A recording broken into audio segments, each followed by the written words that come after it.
I want you to picture this. You open your eyes, and you're inside a coffin. Wood pressed against your face, the damp smell of soil seeping through the cracks, the air thinning inch by inch, and above all, the sharp, cruel, devastating awareness that it was your own husband who closed the lid. I felt every grain of earth fall over me while Miles, the man with whom I shared 30 years, breakfast tables, cold night silences, the weight of bills, and even dreams, arranged my burial the same way someone deletes an old file from a computer. Cold, precise, unhesitating. In that moment, death wasn't what terrified me. What truly shattered me was realizing that, for decades, he hadn't looked at me as a wife, but as an inheritance. But I need to tell you something. I didn't die. I came back.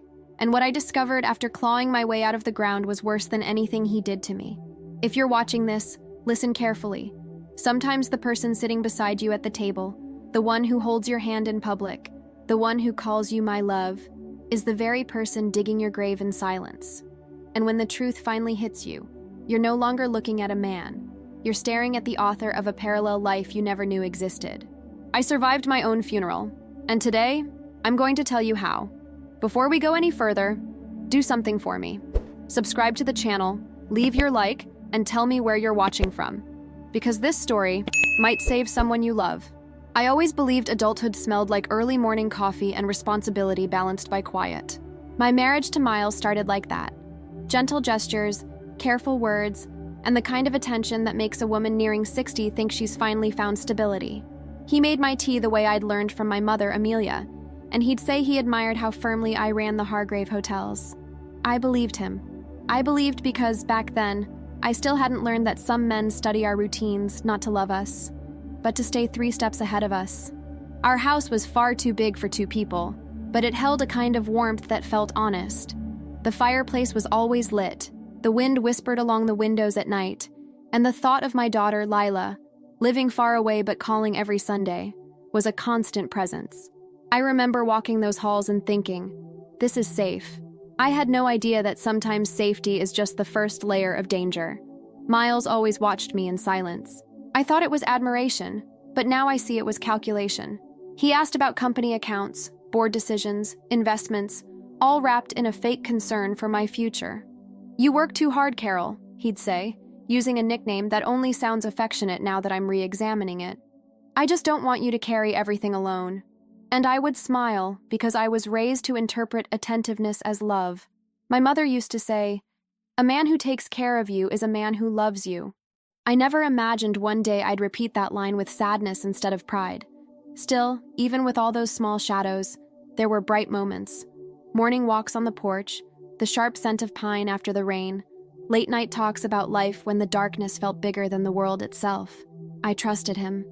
I trusted because I didn't know someone could build affection and lies in the same careful measure. Today, looking back, I see all the signs I ignored, the questions that went too far, the way his eyes lingered on documents that were none of his business, the trips that were too short to match the job he claimed to have. But back then, all I saw was the man who shared my bed, not the man who would one day walk me all the way to the edge of my own grave. The night it happened, the house felt quieter than usual, a kind of heavy silence that settles before a storm. I'd just come off a grueling week. Endless meetings, difficult decisions, missed calls from my daughter, Lila, urging me to slow down.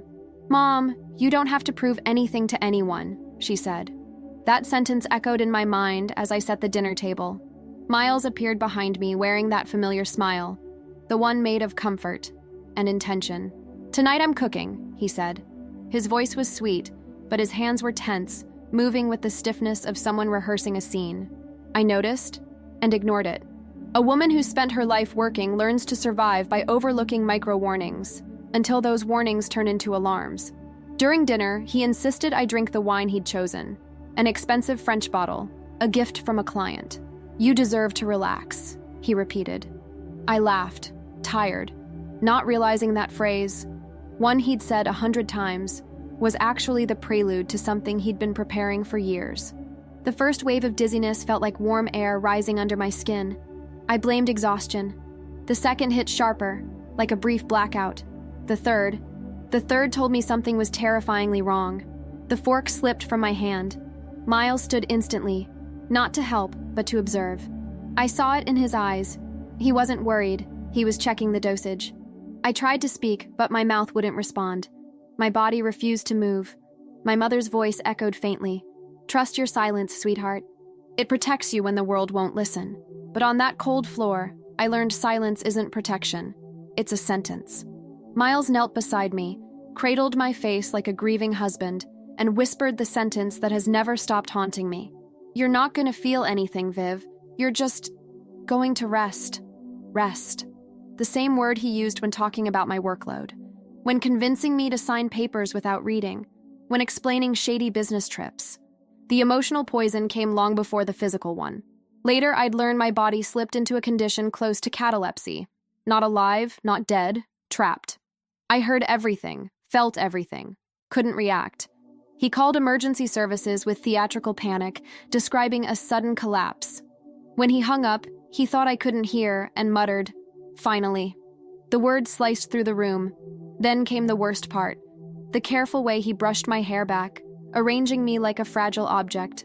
The touch of a man who never loved me. The touch of someone who'd been waiting for the perfect moment to turn me into a memory.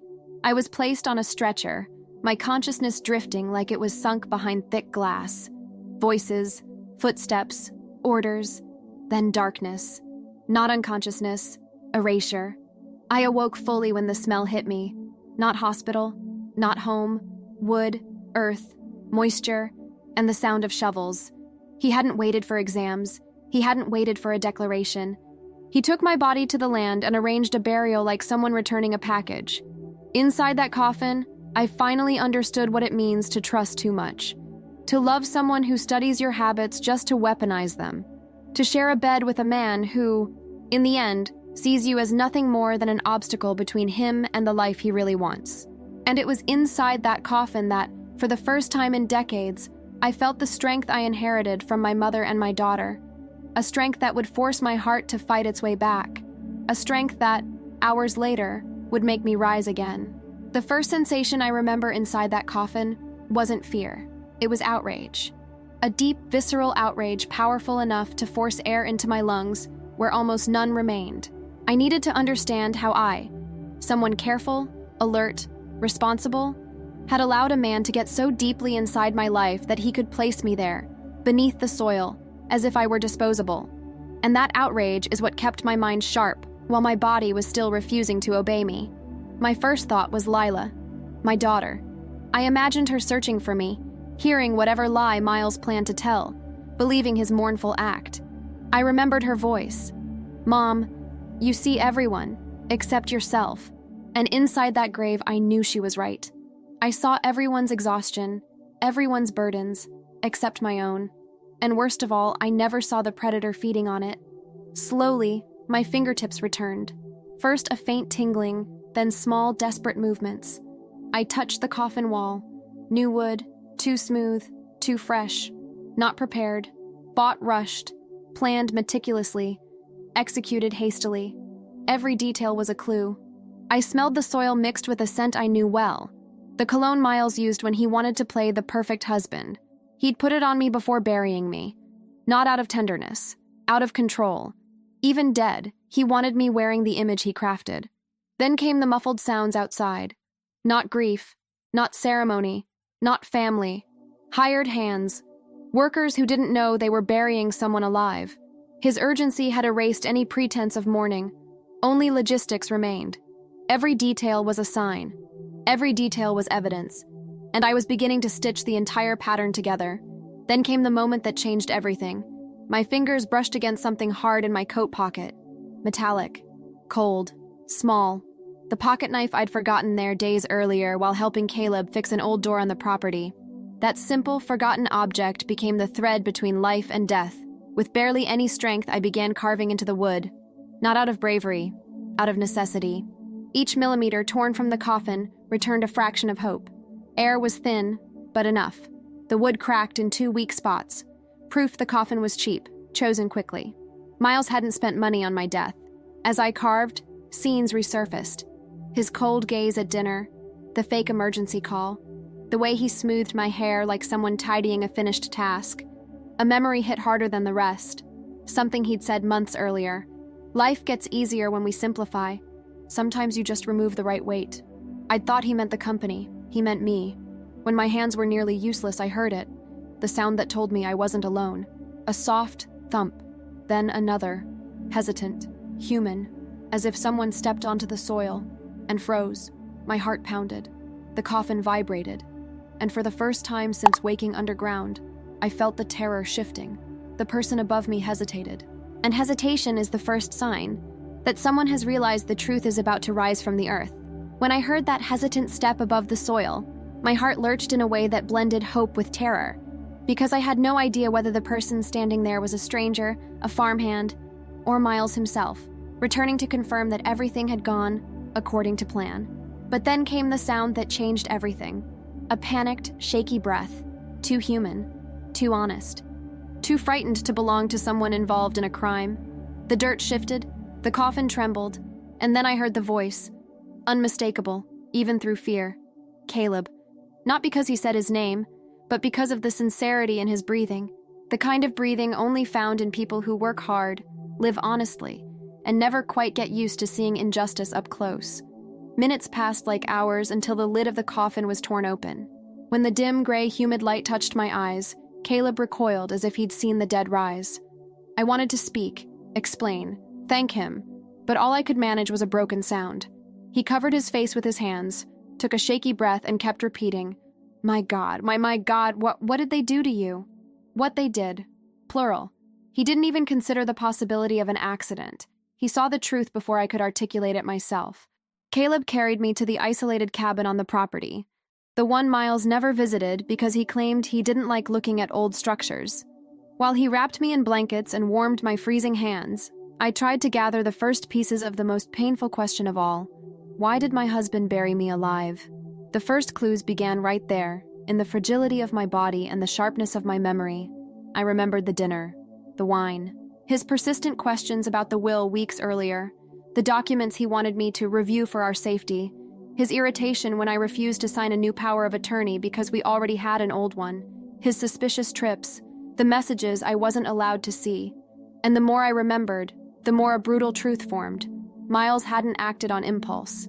He had planned this. Caleb confirmed my fears. He told me that weeks earlier he'd overheard Miles on the phone near the barn. Words that didn't fit together at the time, but now made perfect, chilling sense. Move up the plan. Transfer before she notices. It has to be now.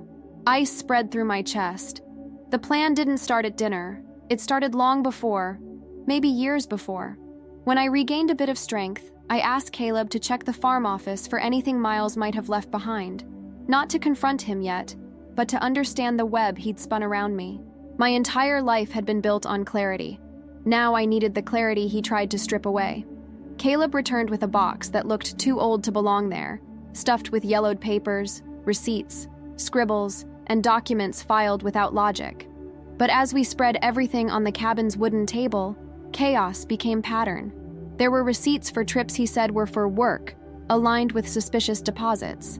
Bank statements with amounts too small to flag suspicion, but too frequent to be innocent. Notes with names I didn't recognize. And then, buried in the middle, a brown folder with something that made my pulse spike. My forged signature. Caroline Hargrave. Curved letters, but wrong. A cheap imitation, but effective. It was my first undeniable proof that my death wasn't an end. It was just one step in a broader plan. A plan involving more people than I'd ever imagined. A plan that, the more we uncovered, the more rotten it became. And in that tiny cabin, with my body still trembling and my soul still crawling out of the grave, I realized I wasn't facing a betrayal. I was facing a conspiracy, and the only way to survive it was to keep digging. When I woke the next morning in the cabin, the exhaustion I felt wasn't just physical. It was the kind that settles deep in the soul, a weight made of unanswered questions and truths too sharp to touch. What I had uncovered so far was monstrous, but I knew it was only the surface. I needed the rest. And more than anything, I needed someone brave enough to stand beside me, someone who couldn't be swayed by the kind of quiet, insidious fear Miles used to control everyone around him. Caleb arrived early, holding a cup of hot tea in his rough hands. I made it the way you like, he said. And for the first time in days, something felt familiar. My mother used to make tea that way. My daughter Lila, too. I held the cup even though my fingers trembled, realizing that simple gesture was enough to remind me who I had been before horror rewrote me. Sitting across from me, Caleb carried a quiet guilt. Mrs. Hargrave, I should have noticed sooner. I should have said something. I stopped him. Caleb, you saved my life. That's more than anyone else would have dared to do. He exhaled, and I saw years of unspoken weight slide off his shoulders. Then he reached into his pocket and unfolded a sheet of paper that looked worn from being handled too many times. Found this in the farm office when you told me to look for clues. It was a copy of a bank transfer, signed with the same falsified version of my signature we'd found in the box. The handwriting Miles had been practicing for months, maybe years. He's moving your money without you knowing, Caleb said. And there's something else, something you might not like. I steadied my breathing. Show me. He pulled out a list of companies. I took these names to a friend of mine in town. He said some of these companies are shells, and all of them trace back to the law firm Mr. Carrington visited twice last month. A law firm I'd never heard of, a lawyer I'd never met, a world he had built behind my back. My stomach turned. Miles didn't just betray me. He'd been constructing an escape route for years. Then I heard Lila's voice echo in my memory. Mom, you always think you can carry everything alone. And she was right. I couldn't fight this with instinct and survival alone. I needed someone who understood the law as well as Miles understood manipulation. One name surfaced immediately, a name that had always raised an eyebrow at Miles, a name that protected the Hargrave family for decades, Dr. Edward Bramwell, my attorney for 20 years. The only man who never tried to pull power from my last name, a man my mother trusted. Caleb, I said, surprising myself with my own firmness. I need to speak to Dr. Bramwell, but not at his office. He understood instantly. I'll find a safe way. Using a payphone in town, Caleb contacted him indirectly. The reply came so fast it felt like he'd been waiting. Bring her somewhere no one will see us. We met him that morning in an empty park in the neighboring town. I wore a large scarf that covered my bruises. Caleb walked beside me, my heartbeat mixed fear and determination. Edward sat on a weathered bench, staring at the trees as if he already sensed what was coming. When he finally saw me approaching, his face changed completely. He lifted a hand to his chest, then to my face as if confirming I wasn't a ghost. Caroline, who did this to you? I needed only one word. Miles. His eyes hardened. A seasoned attorney knows when a story stops being tragedy and becomes a case. I sat beside him and said, I need the whole truth, and I need to bring him down. That was the moment my first true ally stepped onto the battlefield, not with force, but with strategy, and with the promise that this time the truth would not be buried. Leaving the park after meeting Edward, I felt something I hadn't felt since the night Miles tried to kill me. Strategy, a plan, direction. But strategy only matters when it's tested. And with men like Miles, the test always comes quickly. They can't tolerate loose ends, small shifts, or changes in behavior. Control isn't a habit for them, it's oxygen. And 3 days later, he made his next move. I was in the cabin, hidden and recovering, when Caleb burst in looking as if he'd seen a ghost. He's here, he whispered. He's circling the property. Ice slid down my spine. He went to the barn, then the office. Now he's walking the trails, like he's searching for something, or someone, me. Miles didn't believe in coincidences. He must have noticed the missing knife, the shifted soil, the imperfect burial. He was hunting anomalies, hunting for the ghost he feared might still be alive. I steadied myself. Caleb, close the door. Don't let him see you panic. He reads panic like a language. Caleb nodded and slipped outside through the back, careful not to leave footprints. Minutes later, I heard it, the sound I dreaded most. Steps, slow, calculated, heavy. The steps of someone pressing the ground, listening for answers beneath it. He stopped right outside the cabin. The old wood creaked under his weight, as if the house itself recognized the danger. Then his voice came, syrup sweet, rehearsed, dripping with false patience. Caleb, you in there? I froze. He was using that voice, the soft version meant to lull, coax, disarm. The voice he used on me for years. The voice he used when he wanted obedience dressed as care. He knocked lightly. You know you can talk to me, don't you?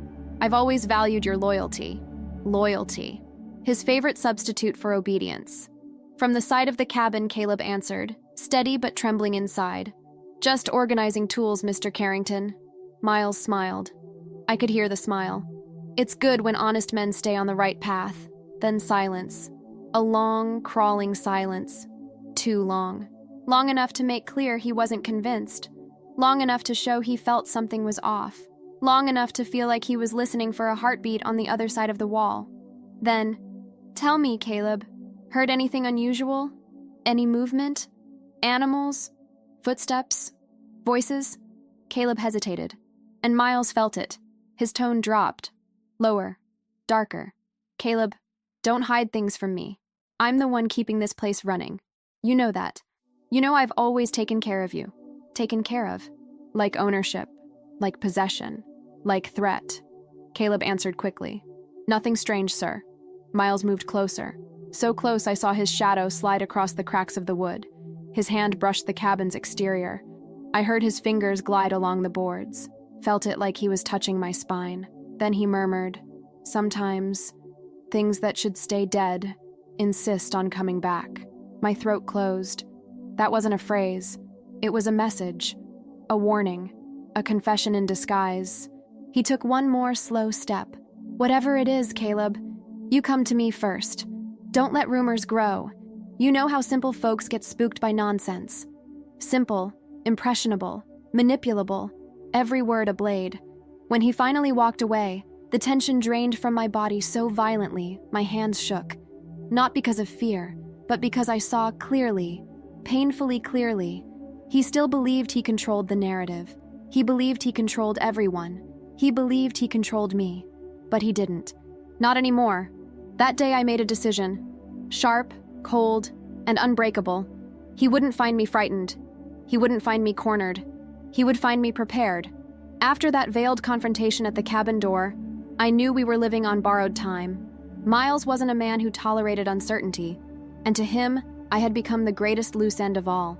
It was only a matter of days before some tiny detail would betray my survival.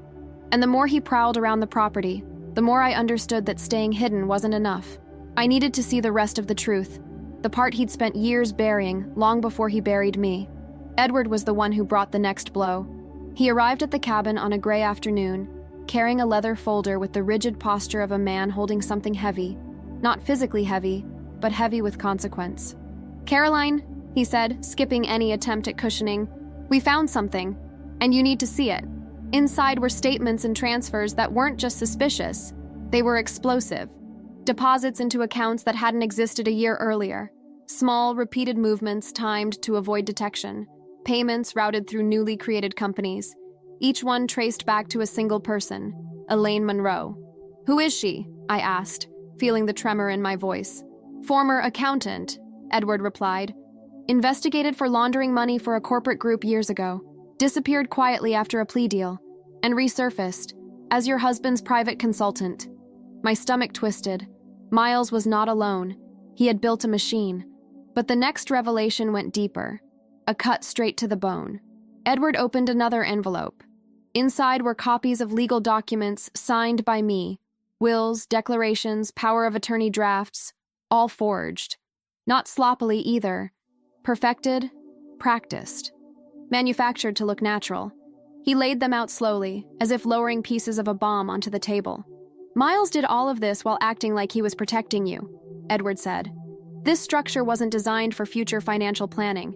It was designed for disappearance. For your disappearance." I pressed a hand against my chest as the walls of the cabin seemed to shift. "He wasn't just trying to kill me," I whispered. "He was trying to erase me." But the universe wasn't done revealing him. Caleb entered with something clutched to his chest, a wooden box found behind a false wall in the farm office. Old, heavy, dust-covered. My hands shook as I opened it. Inside were letters, dozens of them, spanning 15 years, all from the same woman, Dana Whitlow. Photos of her with Miles, birthdays, hotel rooms, vacations, dinners, notes, receipts, invitations, mementos tucked like keepsakes in a shrine I never knew existed. But the worst part wasn't the photos. It was the letter buried at the bottom, the one Miles wrote, but never sent. A letter that finally revealed something beyond adultery, beyond betrayal, beyond cruelty. He didn't love either of us. He loved control. He loved the power each woman represented. He wrote, "Dana thinks I'm the man who'll rescue her from emptiness. Caroline believes I'm the safety she can rely on. Neither of them understands they are simply components in the strategy. When it's all over, I will be free of both. Finally alone. Alone. Not with Dana. Not with me. Not with anyone." He didn't want a life with another woman. He wanted a life with no witnesses. I felt nauseous, not from the betrayal, but from the realization that I had never been a partner. I had been an obstacle. Edward's voice broke through the suffocating silence. "That isn't everything." He opened a thinner envelope, documents from the Department of Homeland Security. Sylvia had pulled strings to get them fast.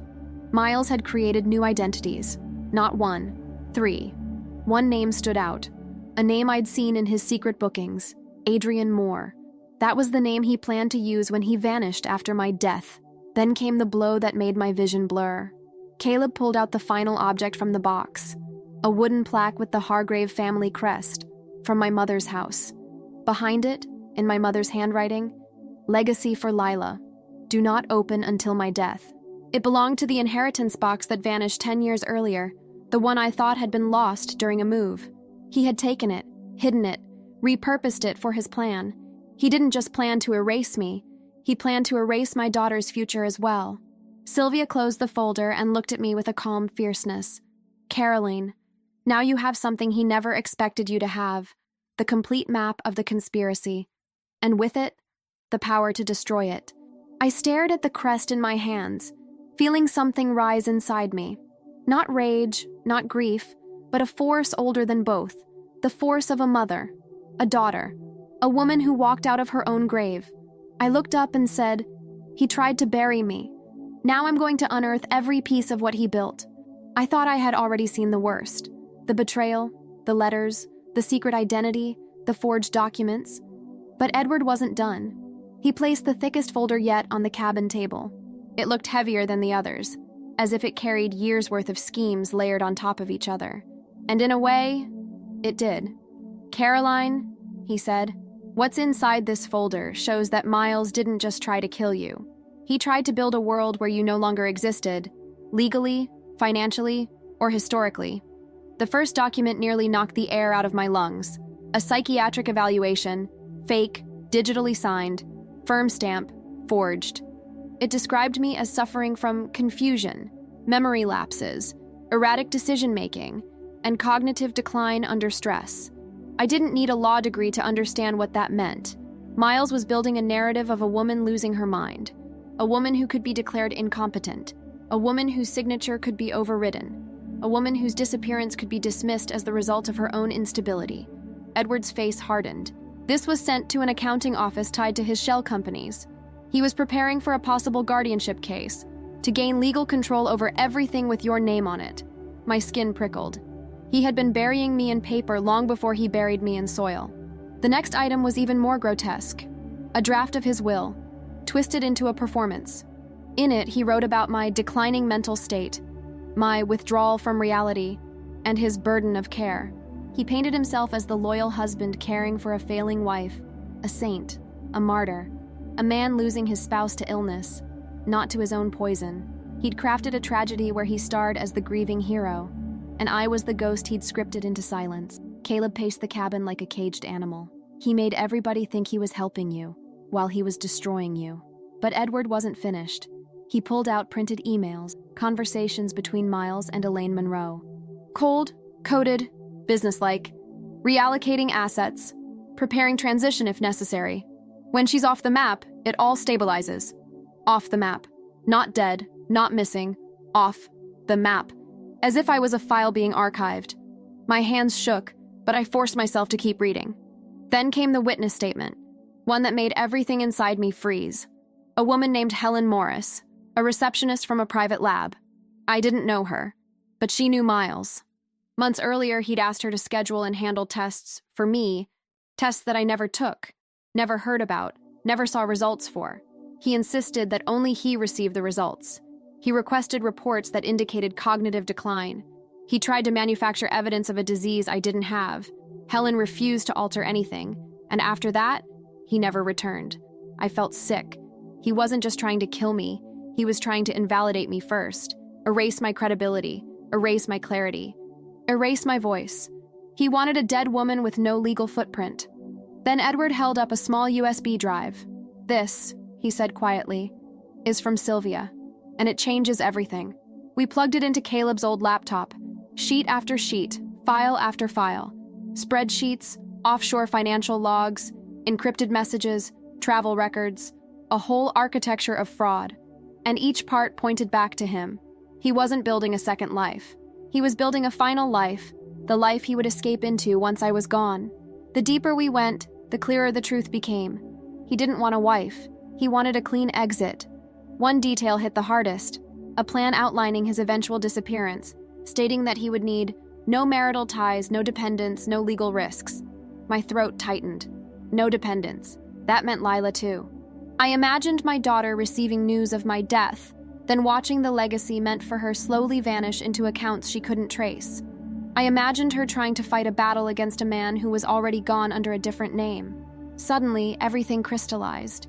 He wasn't just erasing me, he was erasing her future. I felt something ancient rise in me.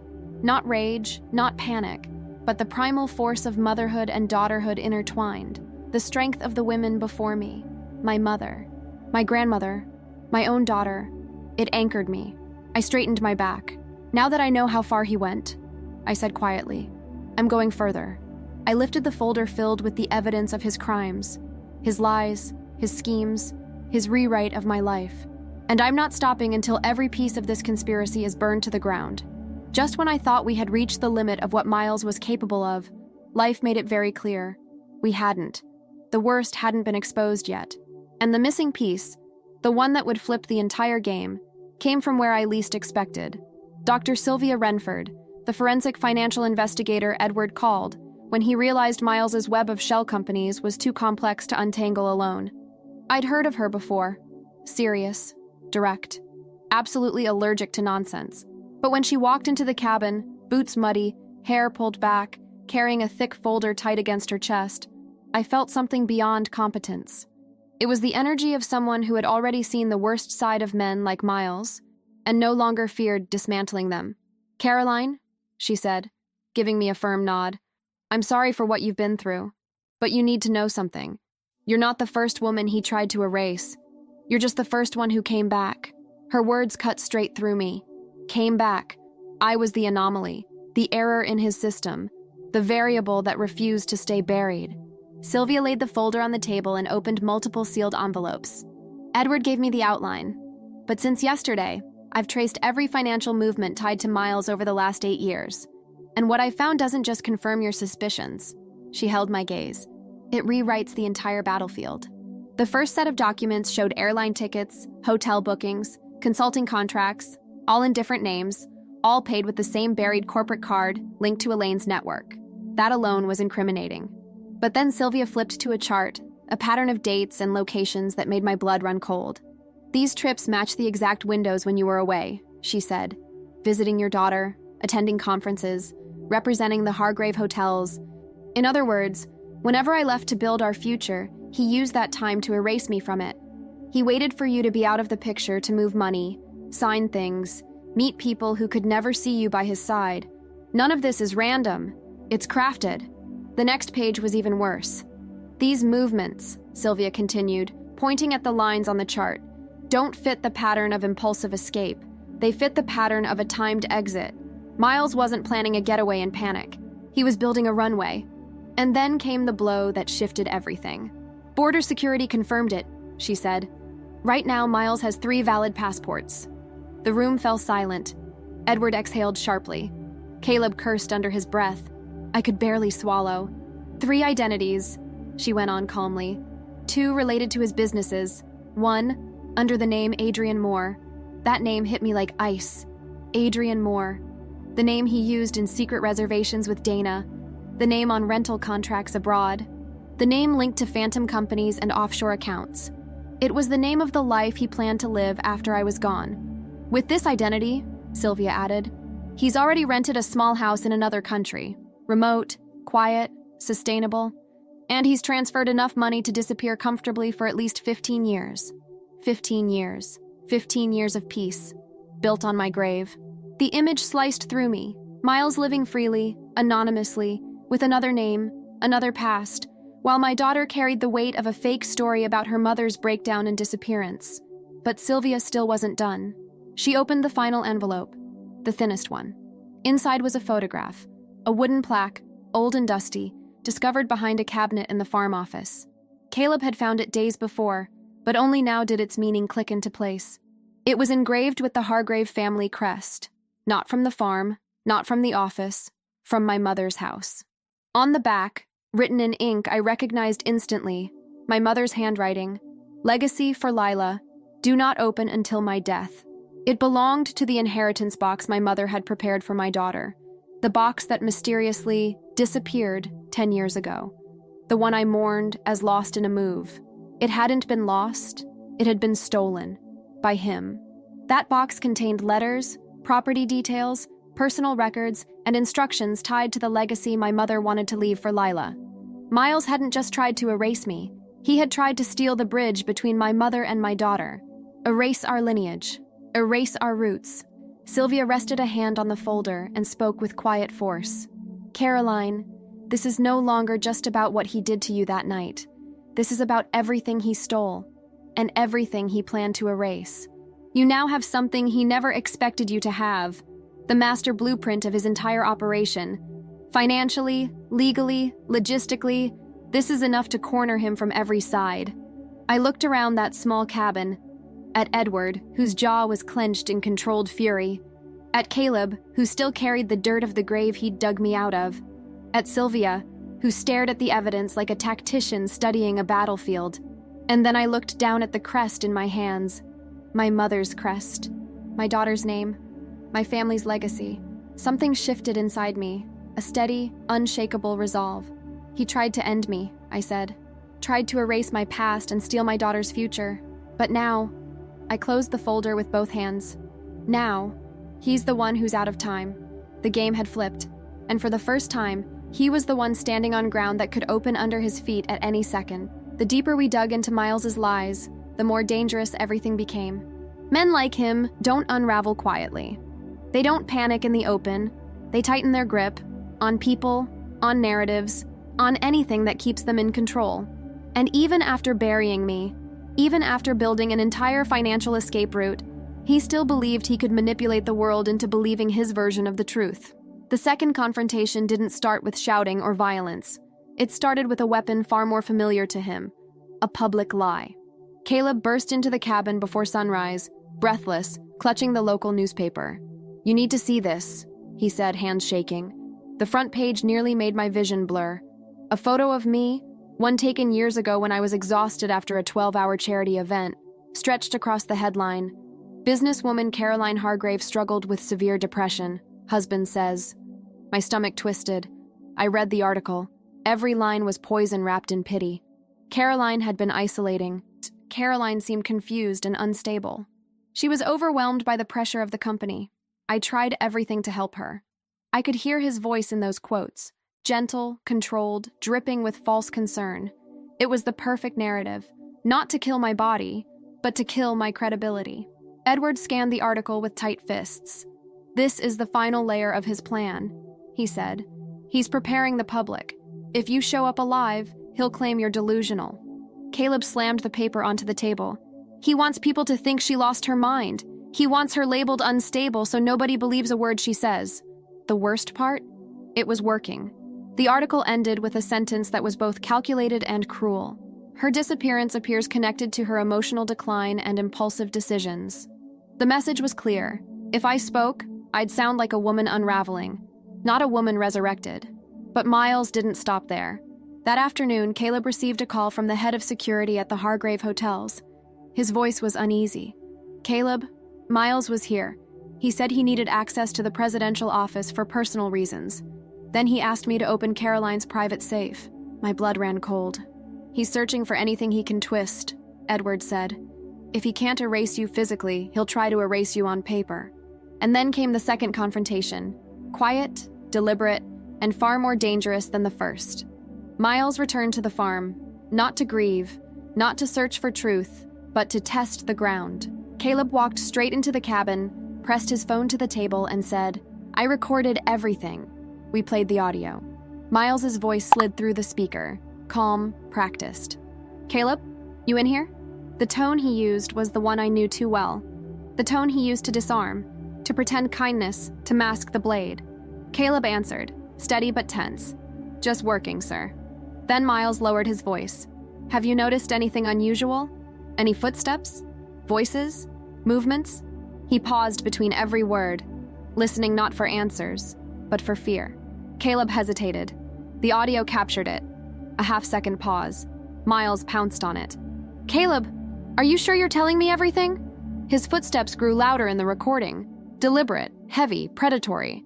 I imagined him stepping closer, his eyes narrowing, his mouth tightening. "Look at me," Miles said. "You've always been loyal. I depend on that. So tell me, if Caroline were alive, hypothetically, you'd come to me first, right?" There it was, the fracture in his certainty, the fear that his perfect crime might not have been perfect. Caleb maintained his composure. "I'd tell you, sir." But Miles didn't back off. "You're nervous," he observed quietly. "You weren't like this before. Something's different. Why?" The recording caught the moment he placed his hand on Caleb's shoulder, a gesture he always used to assert dominance. "You're not keeping secrets from me, are you?" He wasn't asking. He was warning. The audio stopped. I felt a tremor go through my hands, not from fear, but from clarity. "He knows," I whispered. "He feels the ground shifting." Edward nodded slowly. "He does. And desperate men make reckless choices." That was the danger. Miles didn't fear being exposed. He feared losing control of the story. And once he sensed his narrative slipping away from him, he shifted tactics, the way he always had. Not by attacking, but by isolating, by smearing, by rewriting reality in a way that suffocated the truth. The second confrontation ended that day, but it closed with a revelation that changed everything. Miles wasn't hunting me. He was running from what I knew. And for the first time, he was the one who was afraid. I knew I couldn't confront Miles with brute force. I couldn't expose him in anger. I couldn't try to outrun him or outshout him or outplay the version of the story he had already planted in the public's mind. Men like Miles thrive on the panic of others. They depend on emotional reactions. They weaponize fear, confusion, and silence. So if I wanted to take him down, I had to do the one thing he never expected: beat him at his own game, with truth, strategy, and precision. And that's exactly what we built inside that small cabin. Sylvia, Edward, Caleb, 3 people from different worlds, but together, an alliance strong enough to dismantle the empire Miles built in the shadows. The plan began with one principle: make Miles believe he's winning. Because if he felt safe, he'd make mistakes. If he felt ahead, he'd lower his guard. If he believed the narrative he built was holding, he'd expose the cracks himself. 1. The document trap. We started with his greatest fear: disloyalty. Sylvia prepared copies of real documents, financial trails we already understood, but reorganized in a way that looked like fresh discoveries. Bank transfers, shell company ledgers, travel records, all of it planted deliberately in the farm office, precisely where Caleb was supposed to have been working. "If he finds these," Sylvia said, "he'll believe Caleb has started questioning him. Not enough to confront him, but enough to be dangerous." It was the sort of fear men like Miles never admit, but can't ignore. 2. The emotional trap. Next, Edward helped me create something far more subtle, something that attacked the foundation of Miles's sanity. We planted presents: a used mug left on the kitchen counter, a dropped scarf, a faint trail of my perfume in the upstairs hall, a heel imprint on the porch softened by the last rain, a drawer left slightly open, one only I would use. Not chaos, not mess, just enough to disturb him. When he returned home, he wouldn't see evidence. He'd see haunting. He'd feel the return of something he believed he buried with his own hands. "He expects a corpse," I said, "not a ghost." Edward responded, "And nothing terrifies a criminal more than the possibility that their crime is unraveling itself." 3. The confession trap. But Sylvia knew something else. Miles never panicked alone. He needed a confidant, someone to stabilize him emotionally when his control faltered, someone he trusted enough to reveal instinct, truth, fear. That person was Dana. Their phone records showed it. Their travel logs showed it. His emotional dependence showed it. So the plan was simple. Shake him. Push him. Corner him with uncertainty. And he will run to Dana, the one person he speaks freely with. We prepared for that inevitability. Her phone would be recorded. Her home monitored. Her movements tracked. Not to harm her, but to protect her and capture what we needed. Because Miles wouldn't confess to police. Not to lawyers. Not to men. He would confess to the woman he believed he still controlled. And when he cracked, the truth would pour out in his own voice. 4. The final trigger. A memory he couldn't deny. The last trap was mine to set, a psychological strike. I returned to the house, quietly, unseen, and hung the scarf I wore the night he buried me. The one soaked with dirt and fear. The one he saw as he lowered me into the ground. I draped it over the side door he always used, a door he passed through countless times. And when he touched it, he wouldn't just feel fabric. He'd feel the past clawing back. He'd feel his perfect crime slipping. He'd feel the woman he tried to erase refusing to stay gone. 5. My role in the game. Edward looked at me before we executed the plan. Are you ready for this? Once we start, there's no going back. I thought of my mother, of her strength, her warnings, her belief that women carry legacies that can't be buried. I thought of my daughter, her voice, her courage, her need for a future untouched by his lies. I thought of the dirt on my skin, the airless coffin, the sound of Miles's shovel hitting the earth. And I said, I didn't survive death to hide from the living. That night, the traps were set. The stage was prepared, and the final move was his to make. Hours later, the lights in the farmhouse burst on, room to room, flickering, frantic, restless. Miles was searching, hunting, sweating, breaking. He was a predator suddenly aware that the woods were full of eyes, and none of them belonged to prey. The counterattack had begun, and for the first time, he was no longer the one in control. I had spent countless nights imagining what it would feel like to face Miles again. Face to face, breath to breath, truth against lies. I thought I would shake. I thought my voice would break. I thought the memories, the coffin, the dirt, the darkness, would rise up and swallow me whole. But when the moment finally came, something unexpected happened. I didn't feel hatred.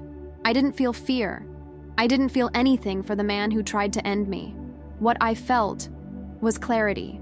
The kind of clarity that only comes after surviving death. The trap was set, the stage arranged, the pieces aligned like the final moments of a storm tightening around its center.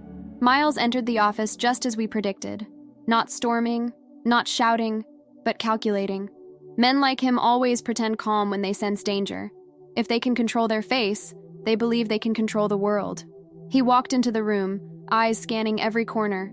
He saw the open box, the documents, the travel records, the financial trails Sylvia had placed exactly where they needed to be. But it was the photograph, the one Caleb planted, that stopped him cold. A picture of me, folded, creased. A memory of a time when he thought he owned me completely. He picked it up. His hand trembled. Not from grief, from recognition. He turned it over and read the message I'd written years ago for my daughter. For Lila, when I'm no longer here. The color drained from his face.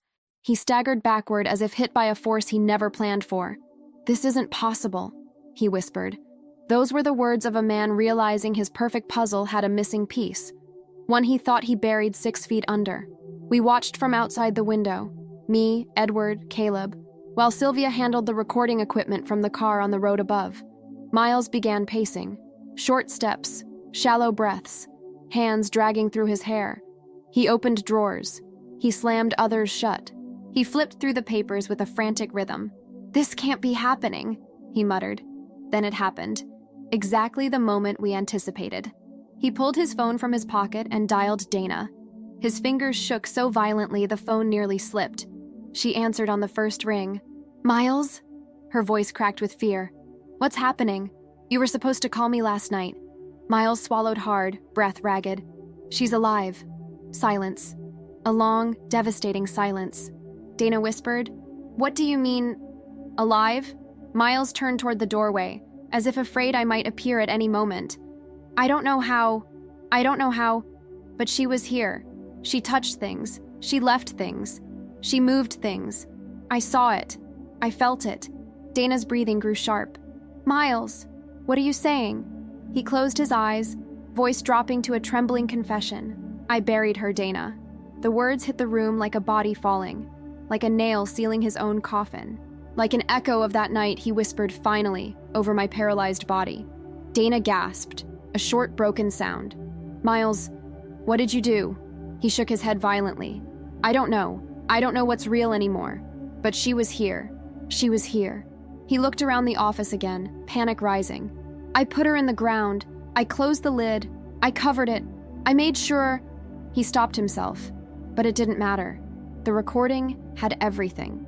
Dana's voice cracked. "You were going to disappear, weren't you? Change your name. Leave everything behind. You were going to leave me too." Miles froze.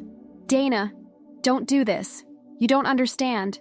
"No," she whispered, grief turning to fury. "I didn't understand anything. I didn't understand who you really were." She hung up. The line went dead. And in that silence, I saw the exact second Miles realized his world had collapsed. Edward touched my shoulder. "It's time." We entered through the side door. The wood creaked under my steps. The same steps I once walked beside a man I believed I knew. Miles heard us. He turned slowly. When his eyes found mine, his knees nearly buckled. "Caroline?" My name escaped him like a prayer. Or a curse. Or both. He looked at me the way a man looks at a ghost. And in a way, he was right. The woman he buried no longer existed. The woman standing before him was someone reborn. I stepped closer, calm and steady. "You tried to erase me." His breath hitched. "You tried to rewrite my life, my mind, my legacy." He shook his head desperately. "I can explain. I can fix this. Caroline, I was scared." "No," I said quietly. "You were never scared. You were careful, calculated, precise." He stepped toward me. Caleb blocked him instantly. "Don't," Caleb growled. For the first time in his life, Miles looked small. Not because he was weak, but because he realized he'd lost the one thing he valued more than power: control. Then came the final blow. Bootsteps echoed down the hallway. 3 officers entered. Badges visible, expressions firm. "Miles Carrington," one of them announced. "You're under arrest for attempted murder, fraud, identity falsification, and financial conspiracy." Miles's head snapped toward me, betrayal twisted into desperation. "You did this," he hissed. I stepped forward, the closest I had been to him since the night he buried me alive. "No," I said softly. "You did this. You dug your own grave." I just climbed out of mine. As the handcuffs clicked around his wrists, he stared at me with the eyes of a man watching his empire crumble. I leaned in close enough for him to hear the final truth. "You didn't miscalculate the poison, Miles. You miscalculated the woman." They took him away, his steps heavy, his silence louder than any scream. And for the first time since the dirt closed over my coffin, I felt truly, undeniably alive. When they took Miles away, wrists in handcuffs, face drained of color, eyes finally aware of his own ending, a strange quiet settled inside me. It wasn't joy. It wasn't full relief. It was something deeper, like a heavy door closing after years of being forced open. For the first time in a long time, I could breathe without feeling like I owed the air an explanation. The investigation moved fast after his arrest. The recorded confession on the phone, the forged documents, the trail of shell companies, the altered reports, the fake medical narrative, everything Sylvia, Edward, and Caleb had pulled from the shadows now stood in the light, organized, undeniable. What started as a private horror turned into a national scandal. My name was on screens, but not as the unstable wife he tried to paint. I was now the woman who had survived her own burial and exposed the man who tried to erase her. And most importantly, the truth didn't come out in his voice. It came out in mine. Dana gave her testimony too. She arrived at the courthouse with a lawyer beside her and a shaking resolve that hardened the longer she spoke. She told them about the promises, the trips, the planning, the way he made her feel like she was the only one who really knew him. And then she told them about the call, the one where he admitted he'd buried me. Her tears weren't for him. They were for the years she'd built around a man who could do that and still sleep at night. Watching her speak, I realized something important. We were not on opposite sides of the story. We were 2 different chapters of the same lie. In the hearings that followed, Miles was formally charged with attempted murder, fraud, forgery, money laundering, and planning international escape under a false identity. The judge, a woman with steady eyes and a calm, razor-sharp presence, said something I will never forget. Men like this assume they can manipulate paper, systems, and people forever. What they always underestimate is a woman who refuses to disappear.